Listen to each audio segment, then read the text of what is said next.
क्या आप जानते हैं कि अगर एटीएम से आपका पैसा नहीं निकलता लेकिन आपके अकाउंट से पैसा कट जाता है तो ऐसे सिचुएशन में आप क्या करेंगे, किस तरीके से आपको अपना पैसा मिल सकता है। ये समस्या जितनी आम है इसका समाधान उतना ही आसान हो सकता है। ऐसे कंडीशन में आप क्या करेंगे, किस तरीके से आप अपने पैसे को वापस ले सकते हैं। ऐसी प्रॉब्लम को समझने के लिए हम सबसे पहले एटीएम को समझते हैं कि ये जो एटीएम है ये एग्जैक्टली में क्या होता है और किस तरीके से काम करता है जिसकी वजह से ये प्रॉब्लम आती है, ताकि आपको हर एक चीज स्टेप बाय स्टेप समझ में आए, ताकि आपको इन फ्यूचर में किसी भी तरीके की प्रॉब्लम ना हो और इसका क्या सॉल्यूशन होगा इसको भी हम देखेंगे। तो नमस्कार, स्वागत है आपका इस वीडियो में। तो सबसे पहले हम एटीएम को समझते हैं कि ये जो एटीएम है ये क्या होता है। यहाँ पर एटीएम का पूरा नाम है ऑटोमेटेड टेलर मशीन, जो कि हमारे लाइफ का एक इंपॉर्टेंट हिस्सा बन चुका है। जब भी हमें इमरजेंसी सिचुएशन में पैसों की जरूरत होती है तो हम एटीएम का इस्तेमाल करके पैसों को निकाल लेते हैं। वो इसलिए क्योंकि ये एक आसान, तेज और सुविधाजनक तरीका है। लेकिन कभी कभी एटीएम में टेक्निकल इशू के वजह से या फिर किसी और कारण की वजह से हमें पैसे निकालने में दिक्कत होती है। अब हम बात करते हैं कि ये जो एटीएम है वो किस तरीके से काम करता है जिसके वजह से ये सारी प्रॉब्लम होती हैं। उसके बाद हम सॉल्यूशन के बारे में बात करेंगे। तो देखिए, एटीएम एक ऑटोमेटिक मशीन है जो कि बैंक अकाउंट होल्डर को पैसे निकालने, बैलेंस चेक करने और मिनी स्टेटमेंट निकालने जैसी सुविधा देती है। जब हम एटीएम मशीन में अपना कार्ड डालते हैं और उसके बाद अपना पिन एंटर करते हैं तो ये जो एटीएम मशीन है वो हमारे बैंक से संपर्क करती है और यहाँ पर रिलेटेड जानकारी एक्सचेंज करती है, जिसके वजह से अगर सब कुछ सही रहा तो आपको पैसे मिल जाते हैं। लेकिन कभी कभी टेक्निकल इशू के वजह से या फिर नेटवर्क प्रॉब्लम की वजह से ये जो ट्रांजैक्शन है वो फेल हो जाता है, जिसके वजह से आपका पैसा तो नहीं मिलता लेकिन आपके अकाउंट से पैसा कट जाता है। ये बहुत ही आम समस्या है, तो यहाँ पर आपको बिल्कुल भी घबराने की जरूरत नहीं है। यहाँ पर बहुत से लोगों के साथ दूसरी प्रॉब्लम हो जाती है। वो कौन सी प्रॉब्लम है? एटीएम कार्ड में उनका कार्ड ही फंस जाता है। यानी पैसे निकालने के लिए वो कार्ड तो डालते हैं लेकिन वापस जब निकालने की बारी आती है तो वो उसमें अटक जाते हैं। एटीएम मशीन में कभी कभी तीसरी प्रॉब्लम भी देखने को मिलती है, जो कि है गलत नोट काउंट करना। यानी कभी कभी एटीएम मशीन गलत अमाउंट निकालती है, जैसे कि 500 की जगह 200 का नोट निकल जाना। कुछ इस तरीके की प्रॉब्लम देखने को मिलती है। अब यहाँ पर हम बात करते हैं सॉल्यूशन की, कि भाई साहब अगर आपके पैसे एटीएम से नहीं निकलते लेकिन आपके अकाउंट से पैसे माइनस हो जाते हैं तो ऐसे सिचुएशन में आप क्या करेंगे। यहाँ पर सबसे पहला स्टेप है एटीएम स्लिप को सेफ रखना। यानी अगर आपके पैसे एटीएम से नहीं निकलते हैं लेकिन फिर भी आपके अकाउंट से पैसा माइनस हो जाता है, सो हर एक एटीएम ट्रांजैक्शन के टाइम पर आपको एटीएम से स्लिप मिलता है और उसके साथ में मैसेज आता है। सो आपको क्या करना है, उस स्लिप को और मैसेज को सेफ रखना है। लेकिन बहुत से एटीएम से आपको स्लिप नहीं मिलता है, तो ऐसे टाइम पर आपको क्या करना है,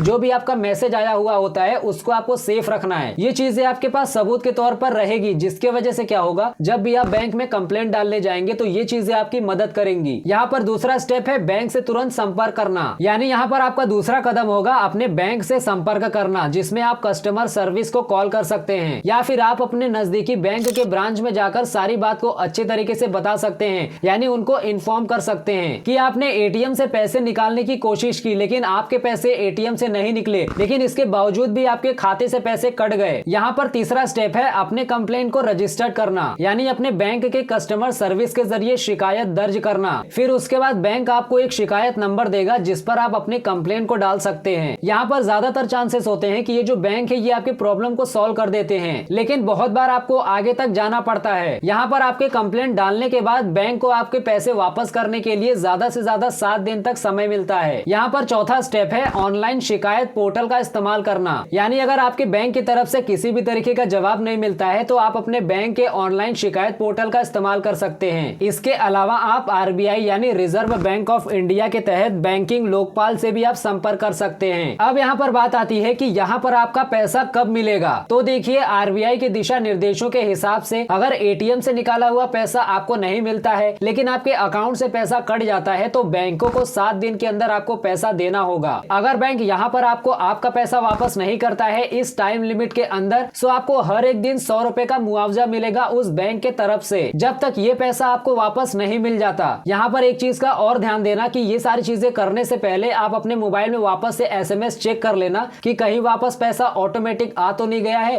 क्योंकि कभी कभी आपका पैसा वापस ऑटोमेटिक आ जाता है। अब यहाँ पर हम बात करते हैं कि आप किस तरीके से एटीएम रिलेटेड समस्याओं से बच सकते हैं। सो यहाँ पर आपको सबसे पहला काम करना है कि जब भी आप एटीएम में पैसे निकालने के लिए जाते हैं सो वहां पर आपको चेक करना है कि जिस भी एटीएम से आप पैसे निकालने वाले हैं क्या वो एटीएम सही तरीके से काम कर रहा है या फिर नहीं। अगर एटीएम मशीन स्लो चल रहा है या फिर उसके डिस्प्ले पर किसी भी तरीके का एरर दिखा रहा है सो आपको उसका इस्तेमाल नहीं करना है। यहाँ पर दूसरा स्टेप है एटीएम से स्लिप लेना। लेना, यानी जब भी आप एटीएम से पैसे निकालते हैं सो ख्याल से आपको एटीएम से स्लिप जरूर लेना है। ये चीजें आपको इन फ्यूचर में विवादित सिचुएशन से बचने में मदद करेगा। यहाँ पर तीसरा स्टेप है नेटवर्क की जांच करना, यानी अगर आप एटीएम से पैसे निकाल रहे हैं तो सबसे पहले आप ये चेक कर लो कि उसमें नेटवर्क है भी या फिर नहीं। अगर नेटवर्क नहीं है तो आपको उससे पैसे निकालने से बचने हैं। यहाँ पर नेटवर्क प्रॉब्लम की वजह से आपको ट्रांजैक्शन के टाइम पर गड़बड़ी हो सकती है। अब यहाँ पर बात आती है ऑनलाइन बैंकिंग ऑप्शन का इस्तेमाल करना, यानी आजकल ज्यादातर लेन देन ऑनलाइन हो चुके हैं, जैसे कि यूपीआई, इंटरनेट बैंकिंग और मोबाइल वॉलेट जैसी सुविधाओं का इस्तेमाल करके आप एटीएम की कतारों से बच सकते हैं और यहाँ पर आप एटीएम के किसी भी टेक्निकल प्रॉब्लम से दूर रह सकते हैं, जिसके वजह से ये बहुत ज्यादा सेफ भी होता है और सुविधाजनक भी होता है। अब यहाँ पर बात आती है ग्राहकों के अधिकारों के बारे में, यानी यहाँ पर आपके पास ये अधिकार है कि बैंक आपका पैसा वापस करे। अगर बैंक ऐसा नहीं करता है तो आप बैंकिंग लोकपाल के यहाँ पर शिकायत दर्ज करा सकते हैं। यहाँ पर बैंकिंग लोकपाल का मेन मकसद होता है बैंक के ग्राहकों को न्याय दिलाना। उसके बाद आता है एटीएम कार्ड और पिन की सेफ्टी, यानी एटीएम रिलेटेड समस्याओं के अलावा ये भी इम्पोर्टेंट है कि आप अपने एटीएम कार्ड और पिन की सेफ्टी तय करें। कभी भी अपना पिन किसी और के साथ आपको शेयर नहीं करना है। अगर आपका एटीएम कार्ड खो जाता है या चोरी हो जाता है